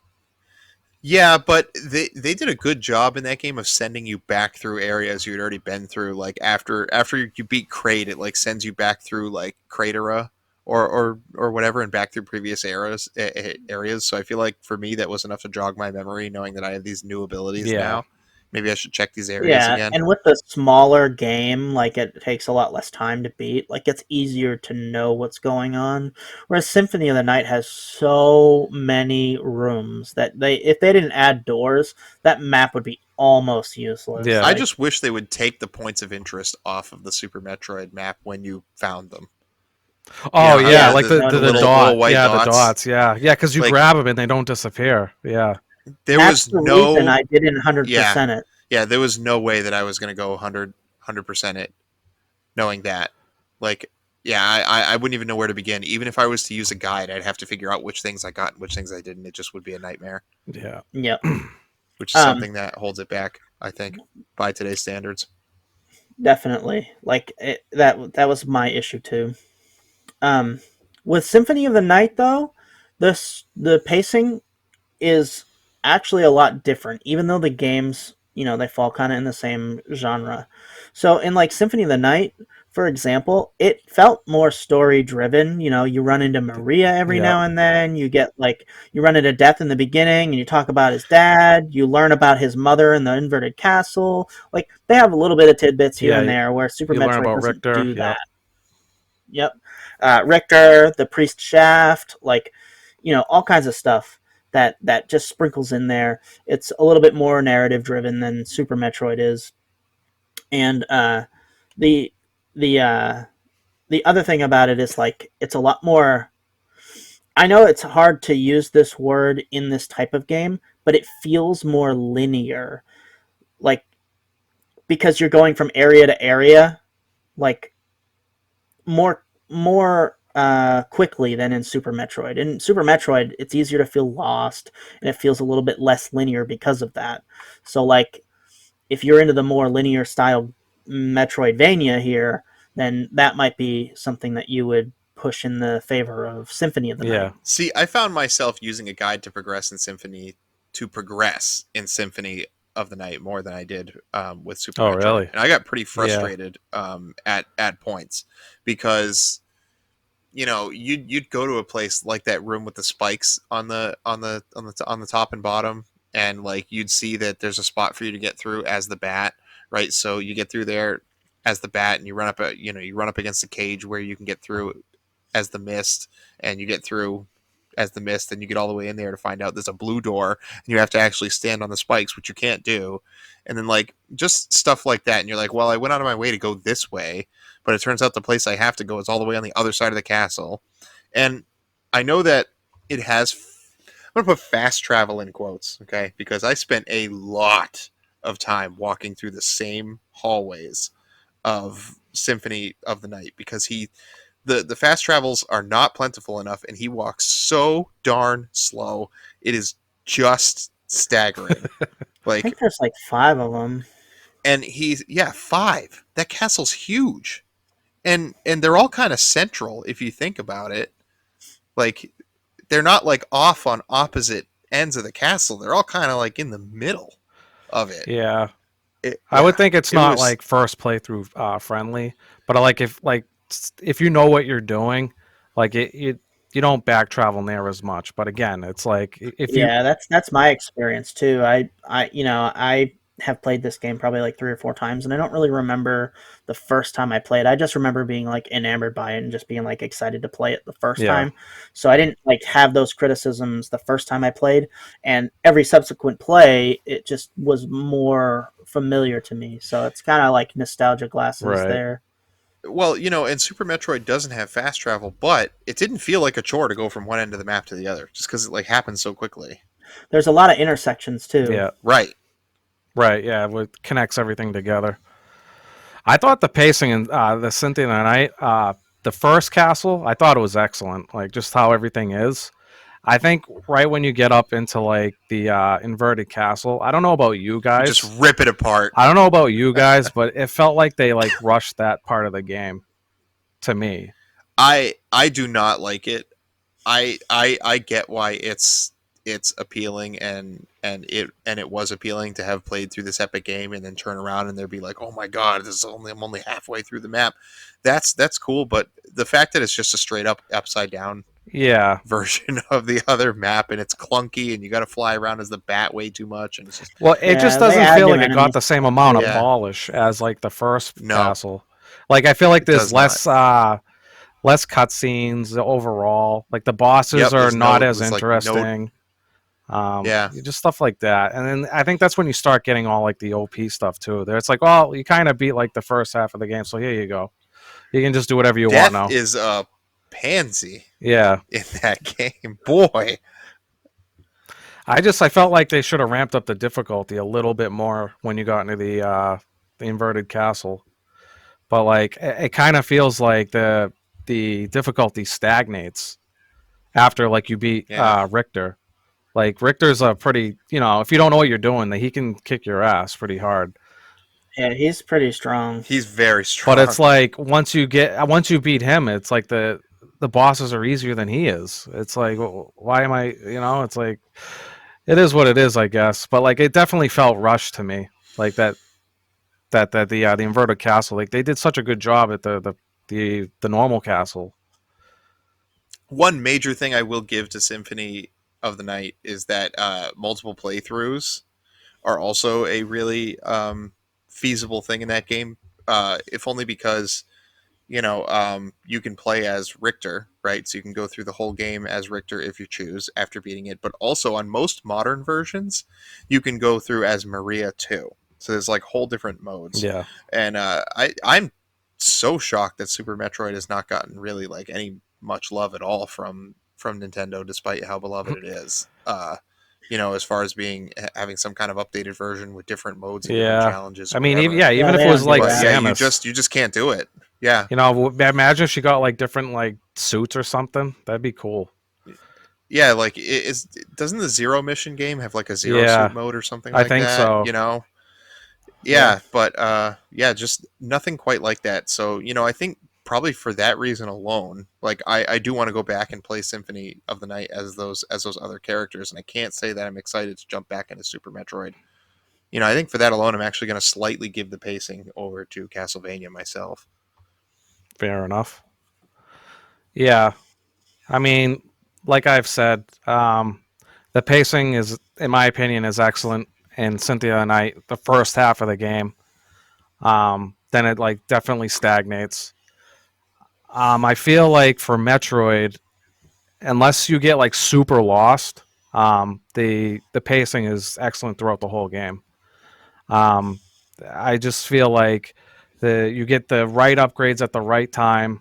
Um, like you like kind of like, for example, like for an upgrade, like when you get into Kraid's area, is that Meridia? No, not Meridia. Uh, Norfair. Norfair. So when you open a door and then on the other side, like your suit starts overheating, and then you gotta like quickly leave. It just gives you like a little bit of like a hint of like, okay, I'm not supposed to be here yet. But like not soon after you beat Kraid, and then you get the Varia suit, which will actually let you traverse those areas. So like stuff like that, I actually thought was really well done. Um, you don't really see too much of that stuff in the Cynthia of the Night. Um, No, no, you really have to backtrack for it. yeah, I mean like you said in that room with the spikes, where you need like the bat and then the miss, and then you need the spike armor and all that stuff. But that to me is just not as interesting as like the upgrades that you get to traverse the planet ZBs that Samus goes through. So I'm actually going to give this one to Super Metroid.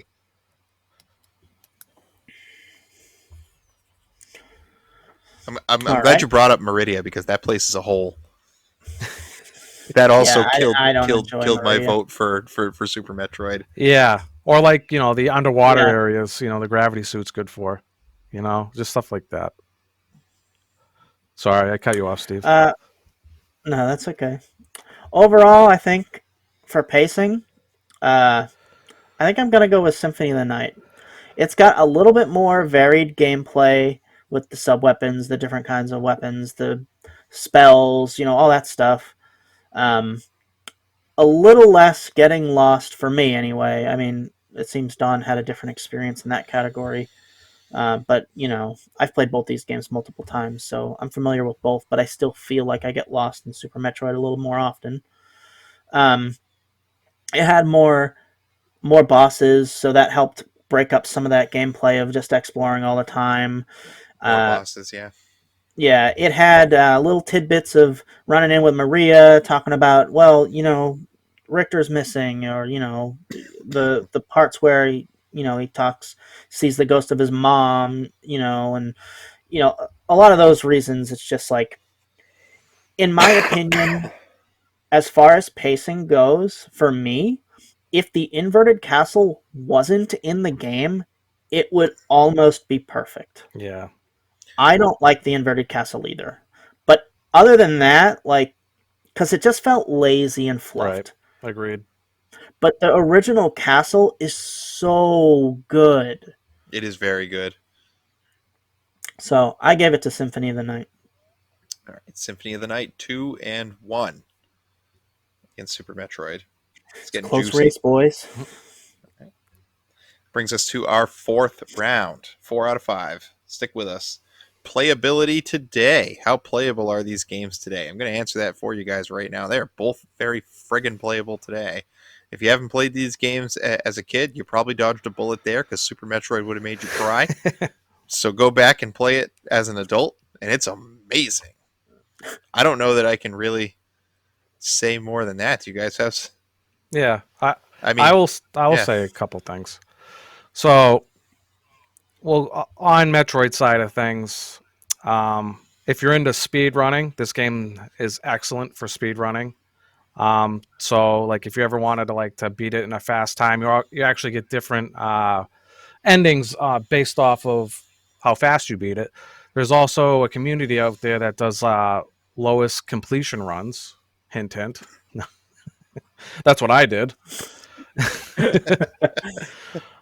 So yeah, there's actually a community that will actually try and beat Metroid games with the lowest possible items obtained, which actually is pretty insane if you think about it. Because yeah, because those bosses would be an absolute nightmare. yeah, so now you're thinking like, well, now I maybe have like one. Like I don't even know. Like maybe you don't even get any energy tank, so you might get like one shot at a lot of the times. You have to have at least like 300 energy to beat Well, there Mother you go. Brain. I So think like she has an you unavoidable can't get attack any that's more that than much. 3. And then so like for if you're into that kind of stuff, you kind of have to make your own modes to play. But on the other side of things, on Castlevania, Symphony of the Night, you have like Richter, you have what's her Maria. Maria, yeah. So like when you beat the game, you can actually play as those two. With Alucard, I think they have different modes you can play as. If you type in like a different name, I think he gets like different stats. I think there's like a luck mode for Alucard where you play with like max luck, and then all these items drop like crazy for him. So like there's a lot of replayability for Cynthia that night too. Um, what about you, Steve? You have anything to say about playability? They both have multiple endings, which is nice. I just think that they're both incredibly playable. Honestly, like I've gone back and played multiple times on both of these games, so it's no surprise here when we say that. I think we should just cut to the chase and give out our score for Yeah, this one. I guess I wanted to. Yeah, yeah. I can say my final thought when I vote, which is now. I'm going to do it right now. So I think that um, I played Metroid Dread not that long ago. We played it in what 2021, Steve. We just like Yeah, beat it. that yeah. game's that old Thanksgiving. already. God, time Yeah, flies. I have to say like how similar Super Metroid felt to that experience, even I playing it told by you it would myself. Yeah, be. and that really speaks to how modernized that game still is, right? Whereas Symphony of the Night, I did mention that I played Aria of Sorrow, right?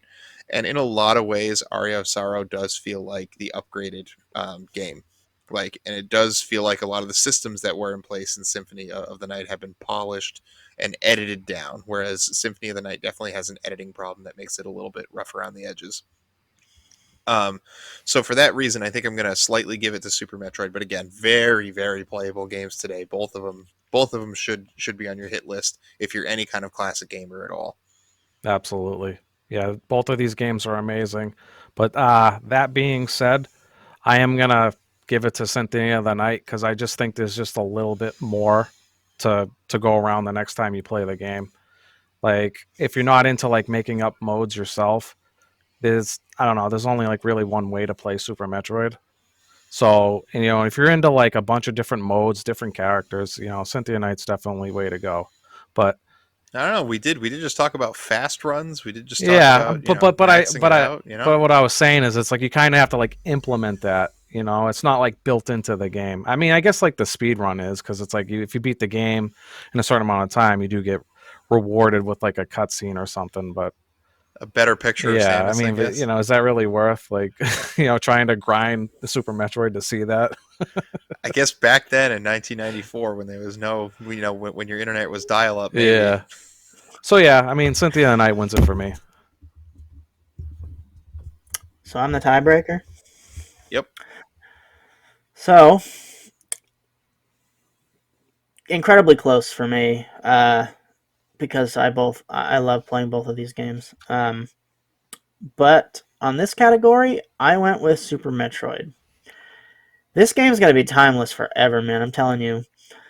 the way that it handles teaching you how to play alone, you get to skip all that, like, and I mean, I know this isn't necessarily just against Symphony of the Night because they do a good job with it too without like bogging you down as much. But like that game has so many menus that you have to navigate, you have to go in, and every time you get a new piece of gear that's better, you got to go in, stop your gameplay, come back in, equip the new item, equip the new armor, equip the new accessory. And like it's just not as much fun, I think, for like a new player coming in. Super Metroid just gets you in the action. You don't have to stop, like, ever. Yeah, no. And so, like, all you got to do is get through that 5-minute prologue where it tells you about what's going on. But after that, it. What I wrote down verbatim is like the amount of collectibles, the unique sets of platforming challenges, and the action almost right from the beginning makes this a great game for an annual revisit. Yeah, for sure. I agree with that statement. I got stuck on the noob bridge. Do you guys know what that is? Noob Bridge. Yeah, it's an infamous spot in Metroid. Oh, wait. And I only know the name of it because I had to Wait look a minute. it up. Is that the where you have the power bomb? Is that what you're talking about? Nope. No. Nope. It's the first time The you have first to bridge? run under the shutters. And they call it the noob bridge because people who Oh, go back to Yeah. playing it after they play a more modern Metroid game. Modern Metroid games don't have run buttons, but Super Metroid does. Yeah.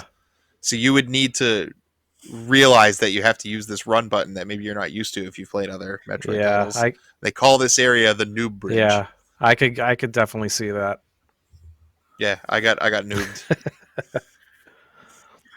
Guys, I just want to point out that as it stands, we are 2 for 2 going into the fifth category. It just speaks to how close these games are and how masterful they really are at what they do. Yeah. So this X Factor category, all right, guys, talk about whatever it is you want to talk about. Why you feel like it gives, it deserves to beat the other, and go ahead and vote for it. We want to just go right into the score and kind of just tell people exactly why. Yeah, we this think is kind of like a final thoughts category.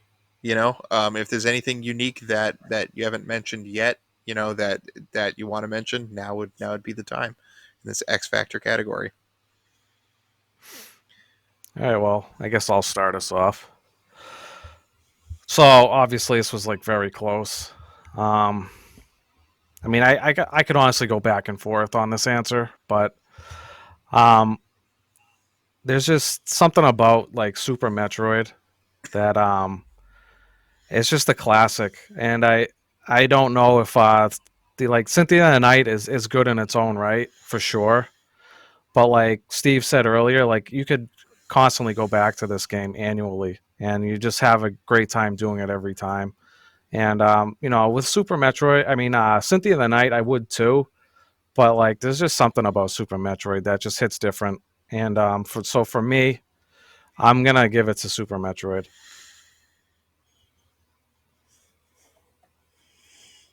All right. For me, You want to go down? Yeah. What I think puts one above the other is really how it handles progression. That all the systems that they stuck into Symphony of the Night really kind of bogged down the essential experience. I spent a long time in the menus. I spent forever figuring out how to sort the menus. Like I would unequip a weapon to do something, and then couldn't find my weapon again. Like it was insane until I finally figured out how to sort it, which is not something that it readily tells you. Just for example. Another example would be as far as like being cryptic. Super Metroid teaches you the ways in which it is cryptic, and then you kind of figure it out. I did not really have to go to a guide to progress, except for like once in Meridia, which we can talk about that hellhole if we really want to. But everywhere else, I felt like I had a pretty easy time getting from point A to point B. And most of the guides that I did use was just to collect a couple of items along the way that I came across that I really couldn't figure out, right?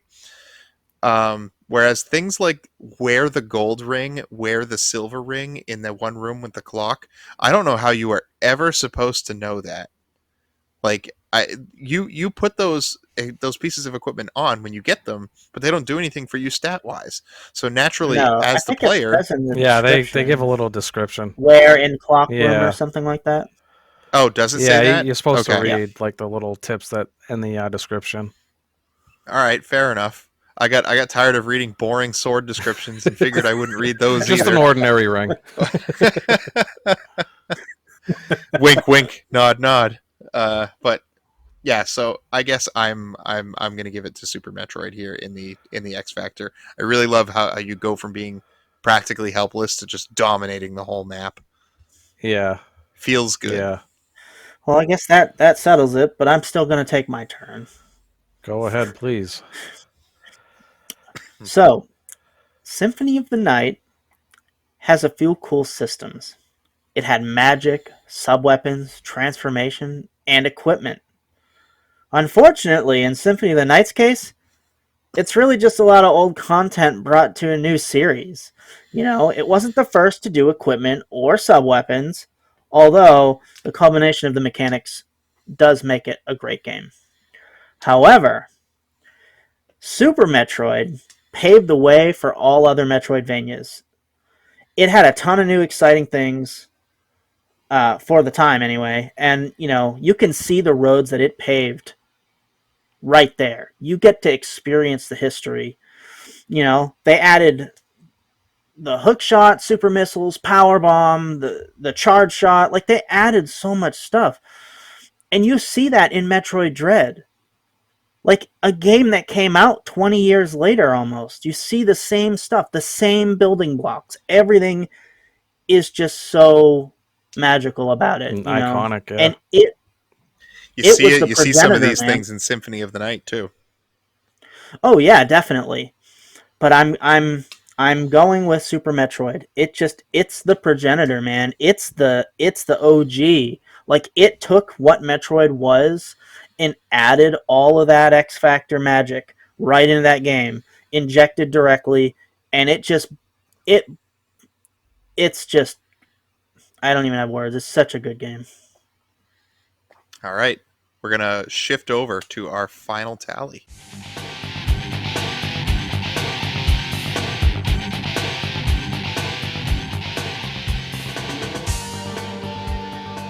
All right, so it's only 5 categories. I know it's a lot to pay attention to, and we've been here geeking out about these 2 games for a little while, but we want to give you the final score. Steve, go right down the list of the aspects and tell us who scored what and give us that final tally.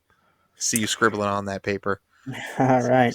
So for presentation, Symphony of the Night for Dan, Super Metroid for Don, and Symphony of the Night for Steve, making Symphony of the Night 1 point. For gameplay, Super Metroid for Dan, Super Metroid for Don, Super Metroid for Steve, which is 1 point for Super Metroid. For pacing, Super Metroid for Dan, Symphony of the Night for Don, and Symphony of the Night for Steve, which gives Symphony of the Night 2 points. For playability, Symphony of the Night for Dan, Super Metroid for Don, and Super Metroid for me. That gives Super Metroid 2 points, 2-2. And then for X Factor, clean sweep on Super Metroid. Heck yeah, dude. That makes That means Super Metroid, the winner. All right. As Waka would say, victory, victory. all right. Awesome. So that's what we think, the 3 of us. But what did you guys think? So we ran a poll this week, and we will run polls going forward. So Super Metroid actually took that poll also at 75% to 25% for those of you that answered it. So keep an eye out on our community page on YouTube as well for some of those polls and extra post activities there for our audience. Next episode is going to be a Victory Road episode, which we would have had the winner of this episode do, but we're still working on our format. And because there was no winner, we were all working on this together. We're going to give this game selection to Dan. Oh boy. Dan, what are we playing for 2 weeks, Dan? So I decided we're gonna play NHL 2002. No, I'm just kidding. Oh, yeah, I was so scared. No, I was like, what did he just say? no. My real answer. I think I'm gonna take the Metroidvania a little more, but with a 3D spin on it. Um, I want to see if you guys can think of what game I'm thinking of. Can you? Metroid Prime. Yes, that is it. So the game that I'm going to pick is Metroid Prime 1.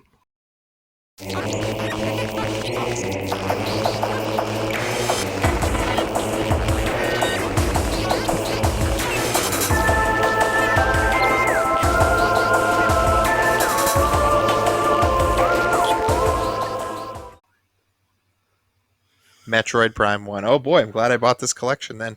So I guess we're going to go Metroid Prime 1. We're officially a Metroid podcast now.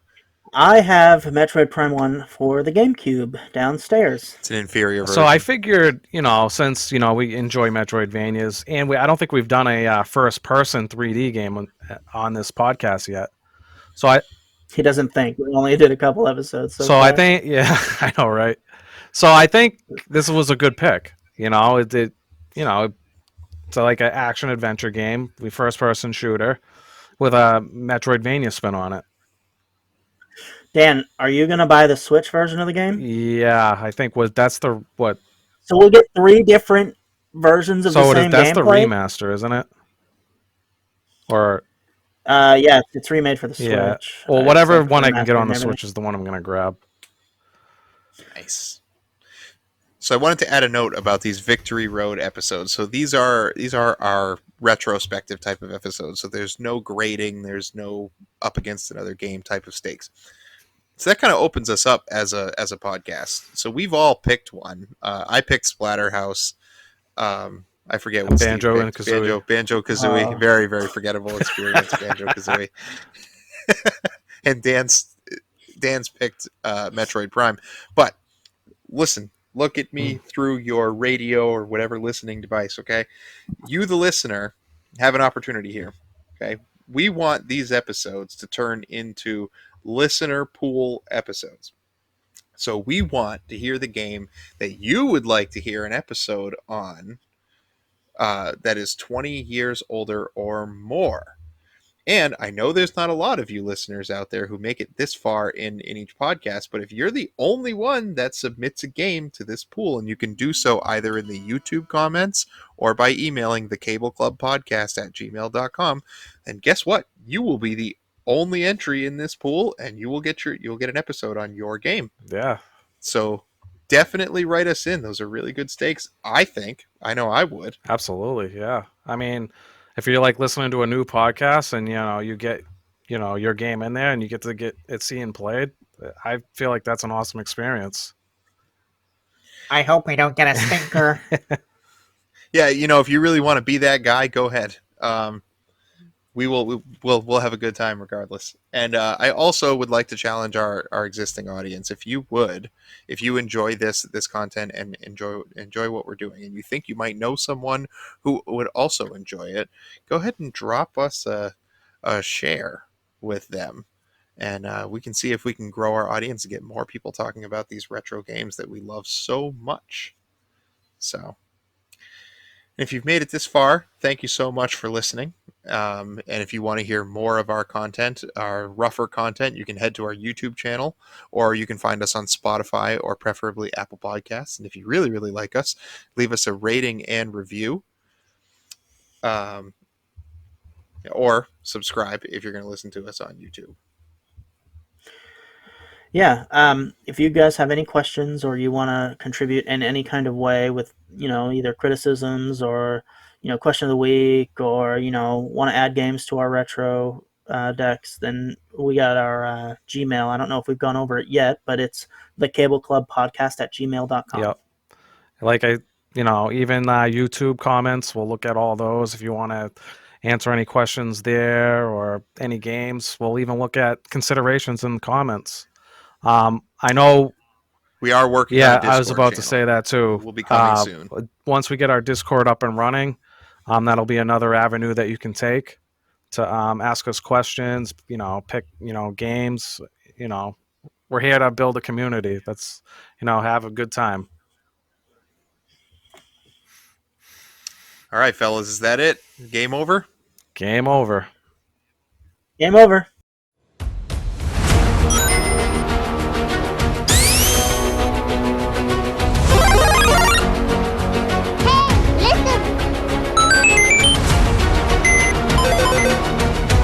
Die, monster! You don't belong in this world!